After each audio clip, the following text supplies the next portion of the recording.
नमस्कार. जनतेच्या आवाजमध्ये आपल्या सर्वांचे सहर्ष स्वागत. जुन्नर तालुक्यातील डुंबरवाडी टोल नाका हा कायमच वादाच्या भोवऱ्यात असतो.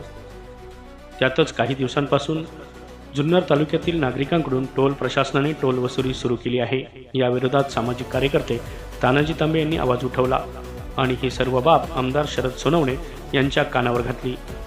मग आमदार शरद सोनवणे यांनी टोल प्रशासनाला कुठल्याही स्थानिक नागरिकांना विठीस धरू नका, त्यांच्याकडून टोल वसूल करू नका अशी विनंती वजा आदेश केला आहे. त्यामुळे प्रशासनाने टोल वसुली बंद केली असली तरी सामाजिक कार्यकर्ते तानाजी तांबे, आमदार शरद सोनवणे यांच्या मध्यस्थीला यश आले आहे. जुन्नर तालुक्यातील नागरिकांकडून आमदार शरद सोनवणे व सामाजिक कार्यकर्ते तानाजी तांबे यांचे कौतुक केले आहे. जनतेच्या आवाजसाठी प्रतिनिधी नयन डुमरे. बोलले.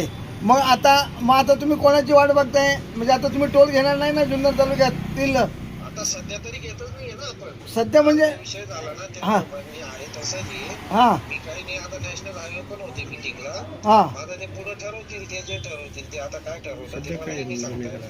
म्हणजे सध्या म्हणजे केव्हा तुम्ही म्हणजे उद्या परत चालू करणार आहे का टोल तुम्ही? अहो साहेब, नॅशनल हायवे ठरवतील घ्यायचा का नाही घ्यायचा. आता काय ठरवलं? आता आपण घेत नाही. पण आता तुम्ही ठरवलंय की जुन्नर तालुक्यातील स्थानिक लोकांकडनं टोल घ्यायचा नाही, निर्णय होईपर्यंत. निर्णय होईपर्यंत. आता घेत नाही हे.